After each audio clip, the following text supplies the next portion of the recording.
Hola, buenas tardes. Bienvenidos al canal en YouTube de Centro Ruso de Ciencia y Cultura. Como sabéis, todos los jueves, casi todos los jueves, os damos la conferencia, os doy la conferencia yo, sobre arte y cultura rusa. Vemos diferentes aspectos de su historia del arte y tal. Y normalmente lo damos en directo, pero bueno, hoy hemos decidido cambiar un poco el formato por razones personales. No os puedo hacer la transmisión en directo, entonces hemos decidido hacer una grabación previa. En la tarde de hoy vamos a seguir con la conferencia que he dado la semana pasada, dando pie y el inicio a un pequeño ciclo vinculado a la historia del metro moscovita. Entonces hoy vamos a seguir un poco en este tema y asimismo terminaremos este ciclo. En la conferencia anterior, si alguien no lo había visto, os invito a que lo veáis. Hemos hablado sobre el inicio de la construcción del metro moscovita, hemos visto la evolución estética de las estaciones desde el año 1935 con el constructivismo, hemos avanzado en el estilo palaciego de Stalin, terminando pues con algunas estaciones de metro más contemporáneas construidas en los años 90 o los años 10 del siglo XXI. Entonces hemos empezado a hablar desde un punto de vista un poco particular y hoy vamos a expandir el tema, vamos del grano del tema hacia la expansión un poco más amplia y vamos a considerar el metro, os ofrezco considerar el metro conmigo desde un punto de vista poco antropológico, sociológico, cómo el metro penetra e influye a la sociedad rusa o incluso se puede, o sea, vamos a hablar sobre el metro moscovita, pero con toda la tranquilidad del mundo se puede considerar todos los aspectos que os voy a mencionar hoy, todos los metros del mundo, casi, ¿no? ¿Por qué yo creo que es importante salir más allá de la percepción puramente estética del metro y acercarnos hacia otros aspectos del metro que vamos a tratar hoy, más como unos aspectos más amplios del metro? Porque el metro realmente es mucho más que un simple método de transporte público, realmente es una retícula, perdón, subterránea de una ciudad, y es importante que siempre es de una ciudad, ¿no? Muchas veces ciudades grandes. Tiene muchos puntos de vista, desde un punto de vista de ingeniería, podemos considerarlo desde un punto de vista arquitectónico, urbanístico, político, social, decorativo, en fin, cultural, ¿no? Además, o sea, todos estos aspectos, ¿no? Están vinculados con lo que percibimos, pero tampoco sabemos qué es lo que no percibimos del metro, o sea, también tiene un mundo, un microcosmos fuera del alcance del público amplio, todos los túneles, las minas enterradas, ¿no? De la construcción, en fin, muchísimas cosas como las estaciones fantasmas o las estaciones abandonadas. En fin, muchísimas cosas. El metro tiene muchísimos aspectos más allá de mero percepción estética, lo que vimos en la conferencia anterior, ¿no? Sin embargo, aparte de su índole multifacética, complicada, el metro se nos presenta también como un espejo de contemporaneidad, porque estamos en un contexto cerrado, el metro es un contexto, es un espacio cerrado que usamos a diario, que millones de gente usa a diario, y donde se concentran muchos aspectos de vida, de nuestra vida actual, ¿no? Estándares de comunicación, modelos de comportamiento, incluso anuncios, conversaciones, en fin, todas estas situaciones, microanécdotas, forman parte de la vida del metro y nuestra vida actual, contemporánea, ¿no? Por lo cual, todos estos momentos convierten el metro en un espejo de la vida urbana muy interesante a considerar desde diferentes puntos que vamos a ver hoy. En definitiva, el metro es un microcosmos, ¿no? De nuestra vida. Y lo voy a presentar en esta conferencia de hoy. Como os dije, el metro es un espejo de nuestra sociedad. Distingue diferentes clases sociales, estilos de vida, pequeños pasajes de vida bonitos, alguien hablando en el andén o alguien dándose un beso o una madre, no sé, dando el chuche a su niño, no sé, pequeños momentos bonitos, pequeñas bonitas anécdotas de nuestra vida. La gente se encuentra, se separa en el metro, es verdadero escenario social donde no existe privacidad, aunque muchas veces nos encontramos solos.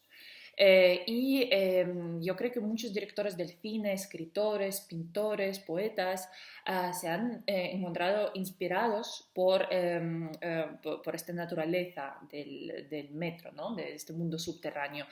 Particularmente en Rusia, ¿no? Voy obviamente a enfocar mi conferencia en un contexto cultural ruso, poetas como Evgeny Evtushenko, Mandelstam, Sergei Dovlatov, directores del cine como Grigory Alexandrov, Giga Vertov y otros más, Grigory Daneyla, cuyas películas voy a enseñar en la conferencia de hoy, y muchos más, o sea, os he contado los más conocidos, ¿no? Se han inspirado en el metro y han incluido pasajes que han ocurrido en metro, que algunos apuntes que vieron ellos en la vida diaria, lo han incluido en sus obras cinematográficas o sus obras literarias. Y que yo creo que por eso, porque eran unos pasajes muy fáciles de traducir al idioma, ¿no? Se han encontrado con tanto cariño en la sociedad rusa. Ah, bueno, y junto con que el metro, vamos a ver el metro como verdadero protagonista cultural, en el sentido más directo, ¿no? También es interesante considerar el metro como una aula donde se forma o en la que bueno, sí, se forma, crece, como queráis decirlo, el prototipo psicológico de un nuevo hombre contemporáneo, yo diría, y sobre todo es un rasgo muy particular en el metro el metro ruso, el metro moscovita, ¿no? Sobre todo se ve en el tránsito entre 1935 y 1955, cuando se terminó, digamos, la época del metro de Stalin. Sobre todo se ve ahí muchísimo las perspectivas que se daban al nombre del futuro, ¿no? Y metro funcionaba como un escenario de vida y el propio protagonista del hombre del futuro, protagonista, el profesor, en fin, todos estos aspectos tenía el metro. Sin más palabras, sin más introducciones, os voy a explicar cómo he construido esta conferencia. La dividí en 5 capítulos principales que van a ser capítulos dicotomías, es decir, voy a hacer un contraste para enseñar este índole tan heterogéneo y tan complejo del metro, ¿no? Entonces, en el primer capítulo vamos a ver masa versus individuo, ¿no? Amenaza versus refugio, funcionalidad en contra de lo artístico y decorativo, ciudad existente en contra de una ciudad ideal imaginaria, y por último vamos a hablar sobre monumentos históricos, el metro histórico y la contemporaneidad. El primer capítulo de la conferencia de hoy es masa en contra del individuo. En primer lugar, es interesante considerar el metro de Moscú como un punto de ruptura entre el antes y el después en la sociedad rusa. En diferentes fuentes históricas se pueden encontrar referencias a que diferentes revolucionarios rusos, incluso del siglo XIX, estaban hablando sobre echar abajo los palacios de la monarquía y construir palacios del pueblo, para el pueblo, ¿no? ¿Por qué hubo este deseo del cambio tan radical en la sociedad? Pues porque no era Rusia durante mucho tiempo, pues no era un sitio, digamos, con muchas igualdades, no era muy cómodo de vivir, ¿no? Había muchísimos contrastes sociales, alto nivel de pobreza y generalmente como escenario político y social pues fue marcado por el debilitamiento general de la monarquía hacia ya el inicio del siglo XX, diferentes guerras, conflictos internos, ¿no? Que terminaron en la revolución del 17. Entonces, el principal palacio, después de estallar la revolución, ya se hablaba que el principal palacio tenía que ser el metro. Como os contaba en la conferencia anterior, los debates, ¿no? Las reuniones al respecto cuándo y dónde tenía que construirse el metro iban desde Rusia monárquica todavía y se continuaron activamente después de la revolución. Entonces, en la nueva sociedad, que se quería construir la nueva sociedad que nunca se ha visto en el mundo, la sociedad comunista, ¿no? El metro fue pensado como el principal palacio para el pueblo. Era un lugar, no tanto el método de transporte, sino fue pensado como un lugar donde la gente tenía que aprender cómo vivir en la nueva sociedad. Pero vamos en partes, ¿no? ¿Qué otra cosa había en Rusia interesante vinculado con el transporte? Pues como dice un aristócrata francés, Marqués de Custine, él compara las carreteras en Francia y carreteras en Rusia. Entonces él dice, muy sorprendido, que en Rusia de Nicolás I había dos tipos de carreteras. Habían carreteras normales, digamos carreteras de barro, ¿no? Y las carreteras para el uso especial, las carreteras mejor construidas, más cómodas y demás, pues obviamente para la gente más rica o propiamente de los monarcas. Y lo comparaba con la sociedad, con la situación con la carretera en Francia, donde el rey, que él decía con toda la dignidad y seguridad que Francia soy yo, separaba, en las carreteras separaba para dejar pasar a un rebaño de ovejas.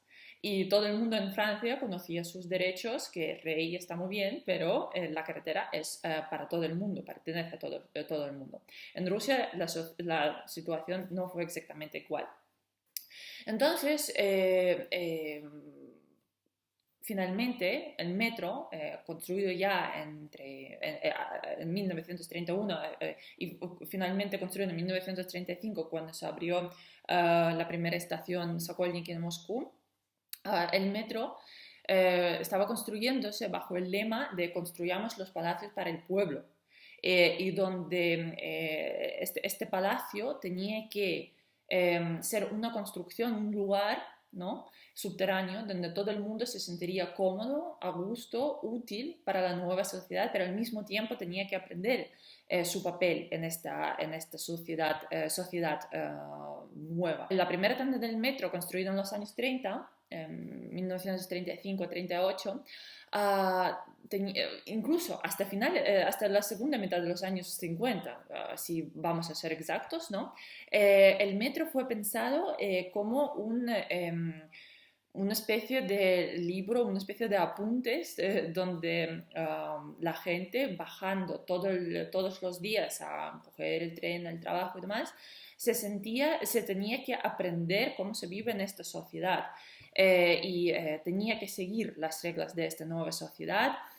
Y luego, posteriormente, durante la guerra, la Segunda Guerra Mundial me refiero, o postguerra, el metro enseñaba que el modelo de comportamiento durante la guerra o después de la guerra, el modelo de actuar en la nueva sociedad postguerra, ¿no? Qué papel tenía que cumplir cada persona. Pero bueno, al pasar el tiempo de la historia, el metro moscovita más moderno, al igual que otros metros en el mundo, estoy hablando ya de los años 60, ¿no? Se entendió que el metro no es un lugar, digamos, de aprendizaje, no es una aula, ni es un libro sagrado, ¿no? Donde están escritas las reglas, sino es un mero método de transporte donde, bueno, se coge un tren para ir desde un punto A un punto B y es un punto, a pesar de la multitud presente, ¿no? Uno se puede encontrarse solo, pero al mismo tiempo no está solo, está observado, está todo el rato rodeado de gente, ¿no? Y le están contemplando, ¿no? Al igual en un rato de aburrimiento, pues nos parábamos a mirar a otro y demás. Entonces esta soledad para nada es íntima, digamos, ¿no? Entonces, esta dicotomía paradójica, en mi perspectiva del metro, es uno de sus atractivos para la antropología social. Por ejemplo, una película, ya vamos a introducir los ejemplos del cine ruso, hay una película, El color de la nieve blanca, de los años 70, ¿no? Del director Marlon Justiev. Es un claro ejemplo de esta dicotomía de la que os estoy hablando y de la sociedad y la masa, ¿no? Este contraste. Es una historia de amor donde, bueno, hay una chica que trabaja en el metro y un chico que es un artista y que siempre coge el mismo metro en la estación donde trabaja la chica. Entonces tienen pues una amistad, un romance, ¿no? Van a pasear en la ciudad, lo pasan muy bien, pero cuando por la mañana el chico coge el tren y la chica digamos, le chequea, le controla el billete, él no la reconoce. Y entonces en esta película es un corto que creo que dura menos de una hora, si quiero recordar, unos 40 minutos, algo así. Es todo el rato esta sensación pues de la masa y la historia de esta chica que se convierte al final se forma parte, se pone a convertir parte de esta máquina del metro, se mecaniza, ¿no? Y ya ni siquiera se le ve, entonces ella se queda como sola, o sea, se queda tete a tete con su propia soledad. Pero bueno, hay otros ejemplos más agradables, como por ejemplo la película de Georgi Danelia, que Voy andando por Moscú. El protagonista está solo en el tren, como podemos ver en la pantalla. Está solo en el tren haciéndose caritas en el reflejo de la ventana, mientras que una pareja de señores mayores le está observando. O bien, por ejemplo, la pareja de sus amigos están esperándole en la estación, están teniendo un momento íntimo, están como flirteando, ¿no? Y de repente su intimidad, están casi solos en la estación, pero no están solos, de repente su intimidad está interrumpida por el personaje de Nikita Mikhalkov. Bueno, además esta película está demostrando el mito de postguerra, que el metro es una especie del palacio, ¿no? Está desmontando este mito, llegando a esta idea postmoderna de que el metro realmente es un mero método de transporte y como podéis contemplar, la estación que se elige es absolutamente neutra. Carece de este estilo estalinista palaciego, sino es una estación absolutamente neutro, sin ningún rasgo de distinción. Eh, Esto está hecho para dar, digamos, el enfoque en los personajes y en las situaciones que se viven dentro de este mundo subterráneo. Y al fin y al cabo es un metro, se enseña el metro como un método de transporte para la gente normal, real, la gente que pasó la guerra, que no necesita palacios, sino necesita felicidad, tranquilidad y, en fin, la sociedad se cambió drásticamente y el metro también se está cambiando. También es muy curioso como quitándole este halo de pomposidad del metro perfecto, de un hombre perfecto que usa este metro palaciego de Moscú, ¿no? El protagonista, el héroe, está andando por el hall, ¿no? Digamos, que separa dos andenes y empieza a cantar. Entonces ya no es un hombre ejemplar que va de un punto A a un punto B, ¿no? De una forma ejemplar. No, es un chico que, bueno, está paseando por el metro, está cantando una canción, sube por la escalera y de repente le para la controladora un personal de seguridad bueno, después de regañarle un poco, le invita a que cante, ¿no? Entonces, bueno, esta película de pleno de cielo de Khrushchev pues está enseñando un poco este cambio de la sociedad y al mismo tiempo está desvelando el metro, está enseñando pues que en el metro a veces se siente solo dentro de la multitud, ¿no? y el personaje, un detalle muy interesante que me llama mucha atención, que para acercarse a la chica con la controladora, Nikita Mikhalkov pues está bajándose la escalera en la dirección contraria. Y es muy interesante que en este momento, en esta película, Voy andando por Moscú, yo creo que lo que quería enseñar el director es que, bueno, nadie es perfecto y no pasa nada por bajar la escalera en la dirección contraria, ¿no? Sin embargo, encontramos una escena muy parecida en la película Circo del año 36, película muy famosa, del cinematógrafo ruso, y encontramos una escena semicómica donde un hombre, de una forma súper rápida, que va como un poco torpe, va como en contra del corriente, ¿no? Él empieza a subir por una escalera mecánica que va hacia, o sea, que va hacia abajo, él empieza a subir por ella. Y en este caso, el director lo que está enseñando es un antihéroe que no sabe cómo funciona esta gran máquina que es el metro. El segundo contraste de hoy es amenaza en contra del refugio. En el primer capítulo hemos llegado al punto que el espacio reducido del metro marca la dicotomía y hace evidente la dicotomía masa en contra del individuo, ¿no? Y junto con ello, que el hombre se encuentra solo, es interesante considerar una cosa que es amenaza hacia tu privacidad, porque, bueno, aparte de encontrarse solo y engañosamente solo, estás observado, ¿no?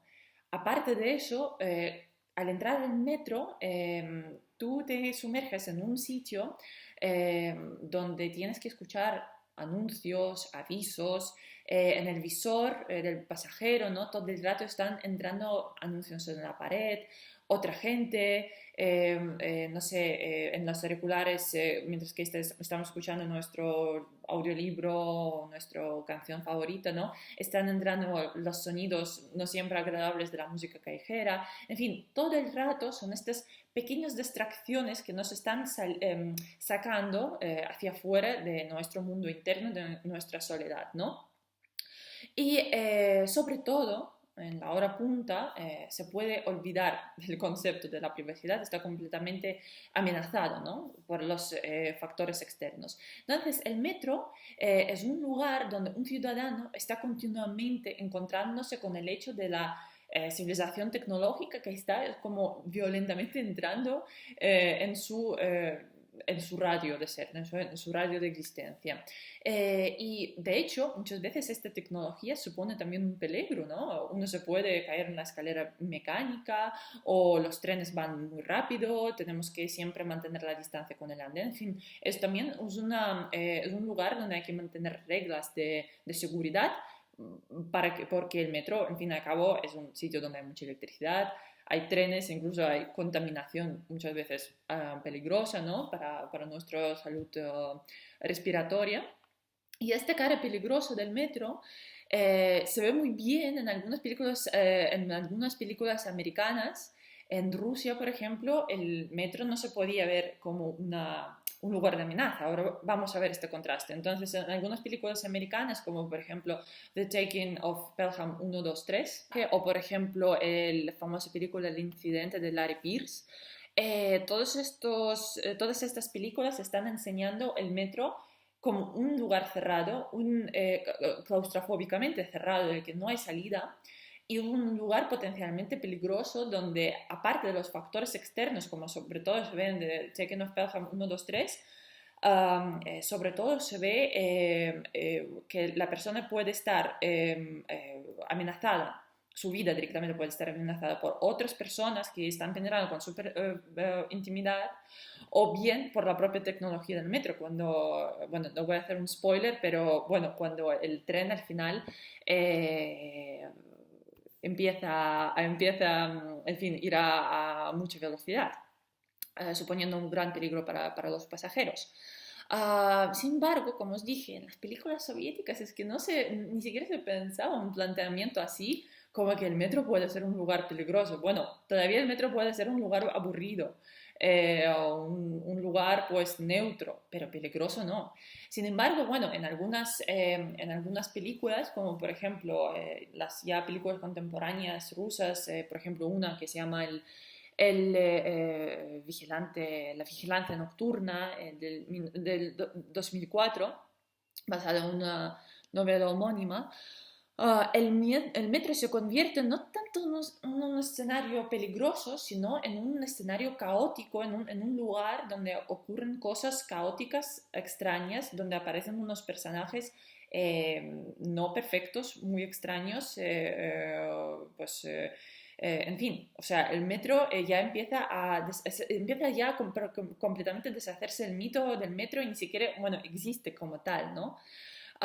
Pero bueno, sin embargo, si por ejemplo nos enfocamos en las películas soviéticas, también podemos encontrar el metro como un lugar amenazado, pero desde el exterior, ¿no?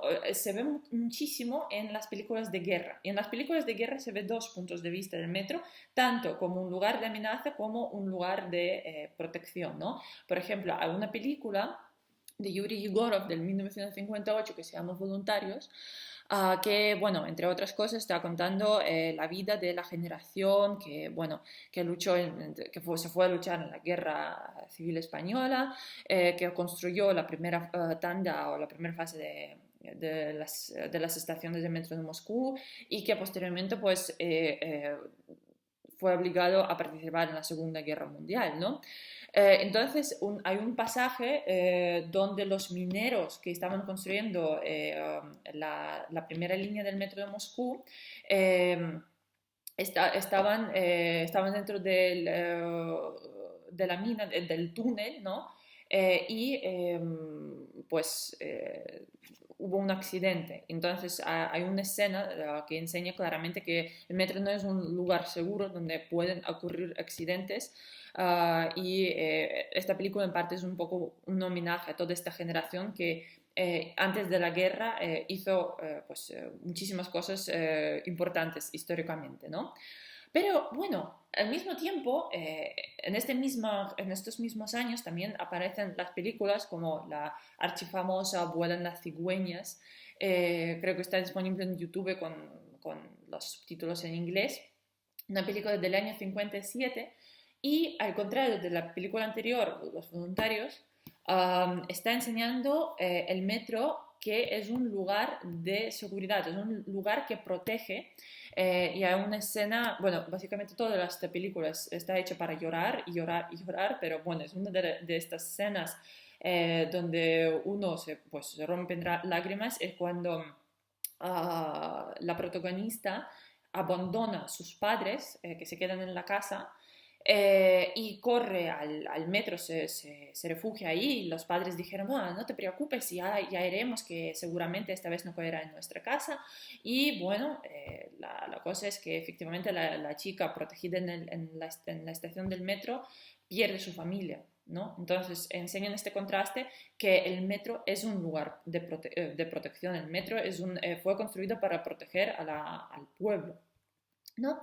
Así que, bueno, esta arquitectura horizontal, subterránea, hecha de hormigón y hierro, en forma de un túnel, a priori fue pensada con esta dualidad amenaza en contra de la protección, amenaza-protección. Está todo el rato ahí esta dicotomía. De hecho, hoy en día, que bueno, aunque empecé este capítulo diciendo que está todo el rato algo molestándonos y amenazándonos en el metro, eh, también es interesante que al mismo tiempo se nos está recordando sobre esta protección, porque el metro de Moscú, y yo creo que, bueno, todos los metros, al menos en las ciudades grandes, como por ejemplo en Londres, ¿no? O, creo que en Berlín también, aunque no estoy muy segura, que, en fin, que existen las puertas hidráulicas, ¿no? Que tenían que cerrarse en el caso de ataque atómico o la guerra o lo que sea. Entonces, en Moscú, por ejemplo, como podéis ver en la pantalla, um, las puertas hidráulicas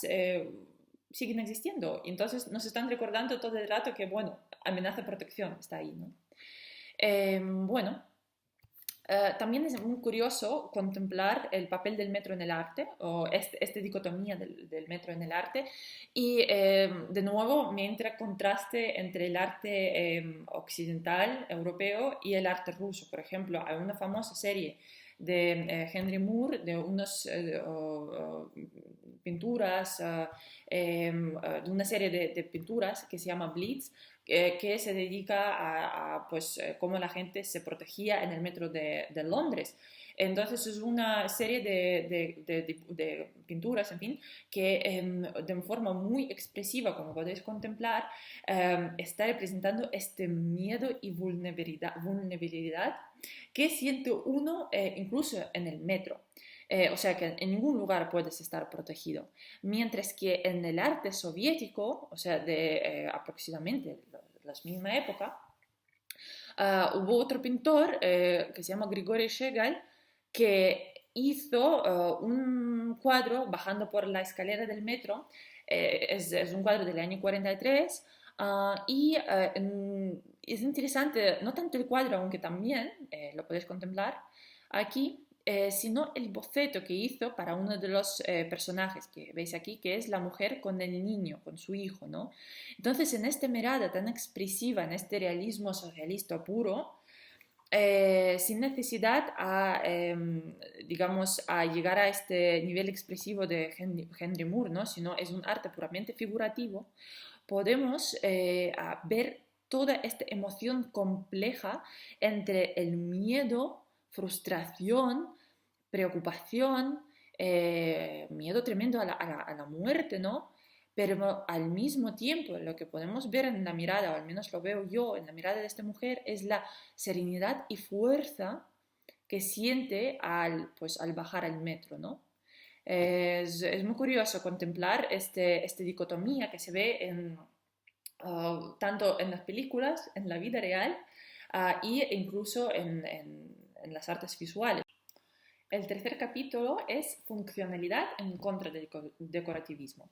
Y yo diría incluso que no es en contra, sino finalmente se convierten en uno, pero yo quiero enseñar precisamente cómo nace esta fusión desde el contraste. Vamos a ver, me voy a explicar.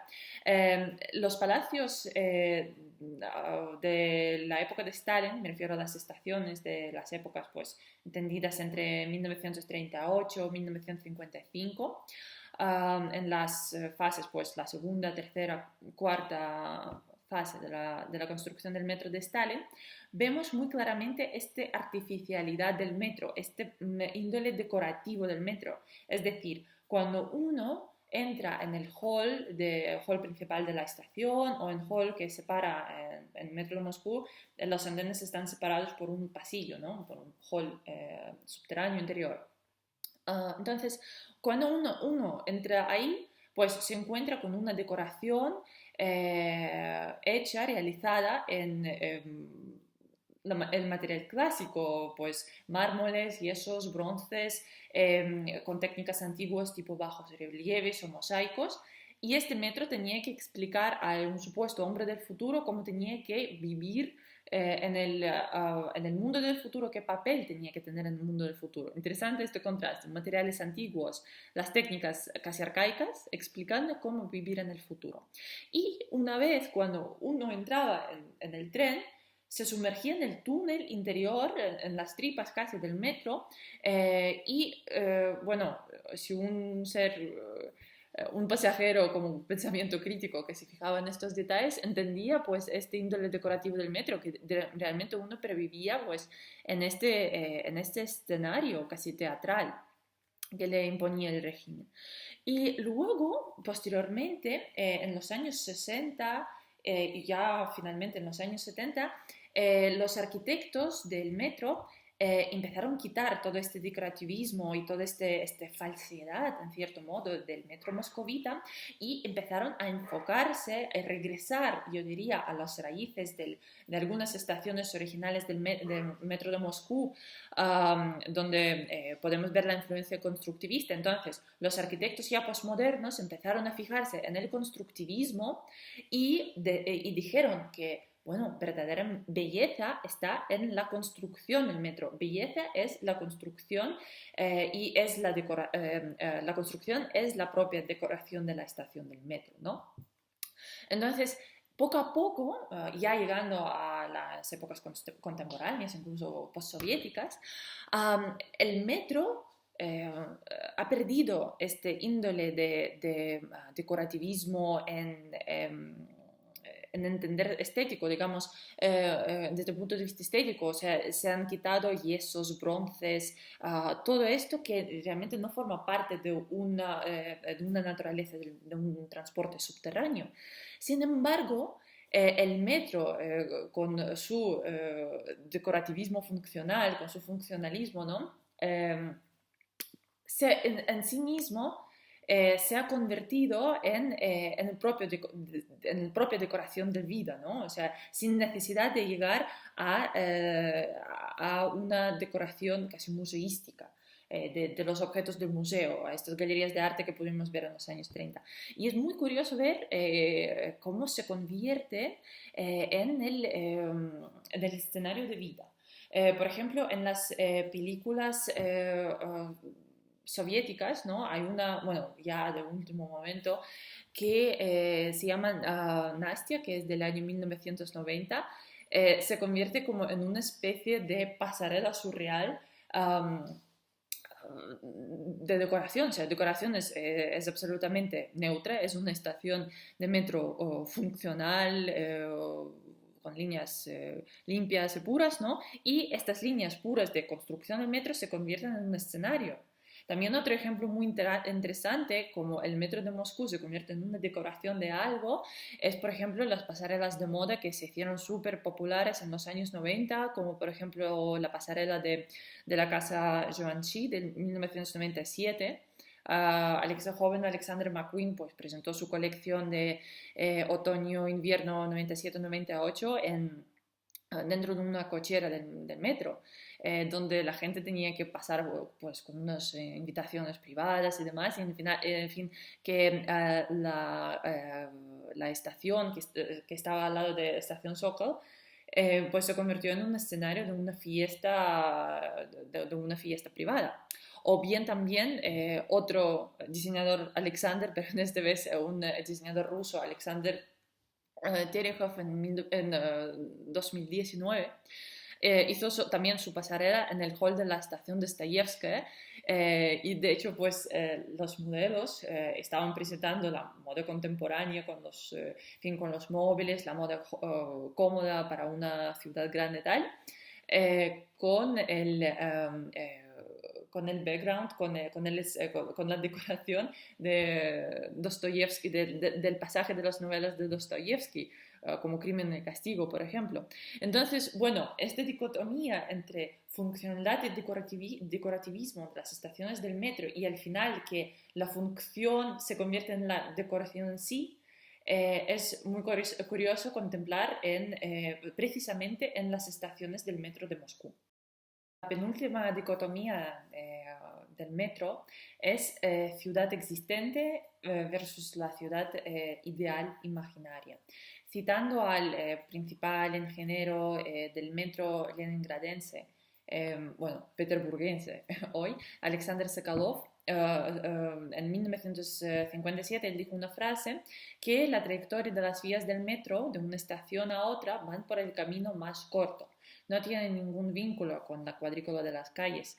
No hay que gastar el tiempo defendiendo los beneficios de este planeamiento y de esas rutas subterráneas directas, porque son evidentemente beneficiosas para un bienestar dentro de la ciudad. Y es que es verdad que el metro construye un mapa perfecto o una estructura perfecta de una ciudad. Y si nos fijamos, los mapas de los metros más grandes del mundo, particularmente el ruso, ¿no? Tienen esta estructura, copian la estructura de las ciudades antiguas que tienen pues, la forma radiocircular, que, bueno, que es suponía, o sea, ni sin suponer, a que ofrecían, aseguraban la protección del centro de la ciudad donde se encontraban las cosas más importantes, como por ejemplo la plaza, la iglesia, el reloj, el mercado, ¿no? Entonces, el metro contemporáneo, el metro moderno, copia la forma de las ciudades antiguas, será por algo. Realmente la ingeniería antigua, bueno, es muy persistente en el mundo contemporáneo. Entonces, la construcción del metro dentro de una sociedad contemporánea, dentro de una ciudad, enseguida lo convierte como en una capital o en una ciudad grande. Y no solo lingüísticamente, porque metrópoli hace referencia a una ciudad que tiene vías de tren y metropolitano es el nombre completo del metro, ¿no? Pero también eleva la calidad de vida de un ciudadano y su estatus de una ciudad. El tiempo es interesante, el estatus sobre todo se ve cómo se cambia, es que se empieza a valorarse el tiempo de un ciudadano del mismo, le empieza a dar el mismo valor que al terreno, al metro cuadrado del terreno, ¿no? O sea, es importante ahorrar el tiempo de un ciudadano moderno. Pero, por ejemplo, en Rusia, no hay todas ciudades que hayan alcanzado la población milenaria y que consideran ciudad grande incluso en las medidas contemporáneas. No todas las ciudades tienen metro. Sin embargo, la gente, los ciudadanos, sí que notan esta necesidad. Y es muy interesante cómo empiezan a como crear una especie de un mundo paralelo ideal, inventan sus propias iniciativas de crear el metro imaginario en diferentes comunidades en las redes sociales, como por ejemplo la más popular en Rusia, que es VK. Entonces se crean como unas comunidades, por ejemplo la más famosa es del metro de Barnaul, que el metro de Barnaul no existe, pero la gente ya tiene pues, más de 1000 seguidores esta comunidad, de forma pues colaborativa dicen dónde se tiene que construirse una estación del metro, el por qué. Sobre todo estas estaciones pues están vinculadas también con unas anécdotas urbanas. Y curiosamente llevan, bueno, y sin curiosamente, obviamente cuando uno busca por desconocimiento metro de Barnaul, ¿no? Se confunde y ve que existe el metro de Barnaul, pero no entiende que no es real. Entonces, pero no es la única ciudad donde existen estas iniciativas. En alguna ciudad del... bueno, en Briansk y alrededor de él, en algunas ciudades, en Riazán, en Kursk, en fin, en varias ciudades rusas, incluso más pequeñas, se ha visto esta iniciativa de crear un metro imaginario y sobre todo, aparte de que se vincula con las anécdotas urbanas que al igual lo conocen solo los ciudadanos de X población, es muy interesante ver que muchas estaciones en estos mapas imaginarios se han convertido en un lugar muy vinculado con puntos de venta, sea un centro comercial o un punto de recogida de una tienda online, ¿no? Incluso también se ve en relación con el Metro de Moscú. Por ejemplo, una gran empresa buscador rusa, Yandex, se hizo hace unos pocos años, en 2019 creo, hicieron como un cuestionario público abierto preguntando a la gente pues cómo llamarían de otra forma las estaciones de metro de Moscú, porque muchas veces, y es cierto que las estaciones de metro de Moscú no siempre tienen vínculo con lo que hay en la retícula de la ciudad arriba, ¿no?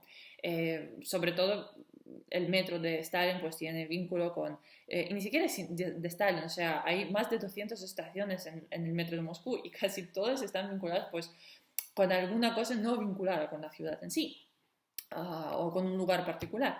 Entonces, también ahí se vio que la gente se sentía más cómodo o vinculaba el metro de Moscú con las tiendas o con los centros comerciales, en fin, como os dije anteriormente, ¿no?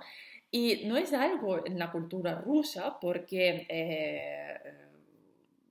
existían en los años, ya últimos años de la URSS, en los años 80, principios de los años 90 existían así llamadas mapas gitanas que se repartían, bueno, no es que se repartían, se vendían por la sociedad gitana, se vendía o en cercanías o incluso en las propias estaciones del metro, bueno, más bien dentro de los trenes o en las salidas del metro. En fin, se vendían estas mapas no clandestinas, pero caseras, yo diría, con tiendas alrededor de algunas estaciones del metro, ¿no? Como sabemos, sobre todo en los años 80, pues había mucha falta de productos, en fin, de todo tipo, en la Unión Soviética. Entonces era muy importante estar enterados dónde hay tiendas y dónde se vende cada cosa, siendo producto comida o ropa. Entonces estos mapas gitanas enseñaban las tiendas muchas veces desconocidas o que están como en un recoveco, en algún callejón, estaban enseñando dónde están estas tiendas en la retícula arriba, en la ciudad arriba, ¿no? Entonces, bueno, es muy interesante ver el vínculo entre metro que intenta ser el mundo imaginario perfecto con esta estructura perfecta, ¿no? Y la ciudad imperfecta que está arriba, ¿no? Un mundo que tenemos a nivel subterráneo con las carreteras que van de un punto A al punto B de la forma más rápida y corta, y un mundo arriba bueno, que tiene un vínculo, ¿no? Con el metro, pero no resulta ser tan perfecto, resulta ser desconocido. Y bueno, de nuevo, interesante contemplar también este contraste entre el mundo real, la ciudad real y la ciudad que podría ser. Finalmente llegamos a la última dicotomía, la última contraste vinculada con el metro, que es monumentos o monumentalidad contra contemporaneidad, que creo que servirá de un punto de conclusión, de buen punto de conclusión en la evolución, sobre todo del metro de Moscú, que hemos tratado en el ciclo de conferencias de estas 2 semanas. Uh, entonces, ¿qué es este contraste entre monumentalidad y contemporaneidad? Pues bueno, la combinación entre la contemporaneidad y el eje que se ha tomado en estas últimas décadas, la tendencia que se ha tomado hacia lo nuevo, hacia lo moderno, lo tenemos por un lado, y por otro lado el enfoque que había en el metro más antiguo hacia lo duradero, las soluciones estilísticas más tradicionales, incluso a veces arcaicas, el lenguaje más arcaico. Y bueno, el metro contrasta y conserva estos dos, digamos, puntos estilísticos, estos puntos en la evolución estilística del metro de Moscú, convirtiéndolo en una especie de museos de arquetipos de las épocas. También es muy interesante tratar cómo la propia evolución del metro se vio el camino desde un lenguaje, pues, desde lo más arcaico a grandes rasgos, a pesar de que había a priori unos tres estaciones propiamente constructivistas, pero a grandes rasgos vamos a ver la evolución del metro desde el lenguaje arcaico en su decoración hacia la contemporaneidad. Y es muy interesante verlo, cómo evoluciona el metro convirtiéndose en propiamente un transporte público urbano tal como fue pensado a priori cuando fue creado a mediados del siglo XIX, porque realmente este estilo monumentalista que es propio del metro moscovita no es el propio del metro como tal, como un método de transporte público. Pero sea como fuere, transmite muy bien la evolución de las épocas. Entonces, esta evolución y este contraste de las épocas se ve sobre todo en las estaciones de la primera fase de la construcción de las estaciones de metro de Moscú, en un periodo entendido entre 1935 y 1938. Ahí vemos una clara ruptura entre constructivismo y el neoclasicismo. En las propias estaciones, o sea, dentro de una estación se podía combinar dos estilos. Por ejemplo, en el hall de arriba se combinaba un estilo bastante pues, contemporáneo constructivista, y luego ya en el hall interior o en los andenes se veían algunos rasgos del estilo neoclásico. Y la estación más interesante en este sentido es la Komsomolskaya, porque tiene, por un lado, ya que pertenece a dos líneas del metro, la circular, que es la más pamposa, y la primera línea del metro en la que fue construida, pues combina un poco tres incluso evoluciones estilísticas, desde el constructivismo hacia lo neoclásico y hacia el puro estilo imperio stalinista. Pero en el metro contemporáneo, ya empezando desde la época postmoderna, pues en los años 60, 70, el metro empieza a cambiarse junto con su época, junto con la sociedad, y en este sentido cambia su lenguaje de la construcción contemporánea. Aparece la estructura vista, líneas rectas, puras y limpias, ¿no? Asimismo, bueno, viendo un poco toda esta trayectoria y ya terminando con las estaciones más contemporáneas, ¿no? Que están enseñando pues, las últimas tendencias arquitectónicas y tecnológicas en la construcción, algo que no ha sido visto en otras épocas anteriores pues, a los años casi 90 o 2000. Entonces, todas estas trayectorias, todos estos puntos neurálgicos en la cronología del desarrollo, tanto estético como de la sociedad, son muy interesantes y se concentran precisamente en metro, en un contexto cerrado, en un contexto hermético del metro. Entonces, con esta dualidad, con esta dicotomía, yo quería terminar el ciclo, o sea, terminando, hemos empezado con la fase estética, hemos empezado a hablar de lo puramente estético del metro y hemos terminado a hablar de ello, pero también reflejando que la estética transmite digamos, los aires del cambio y de la vida de cada sociedad.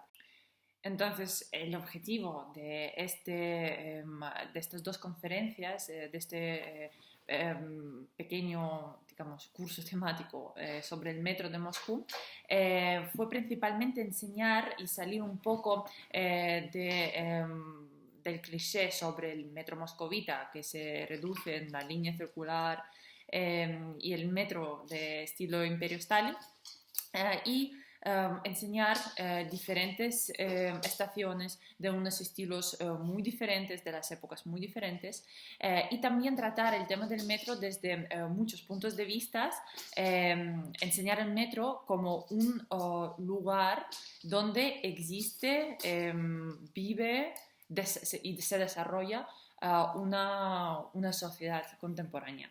Muchísimas gracias por ver este vídeo, por participar, y nos vemos en las próximas conferencias.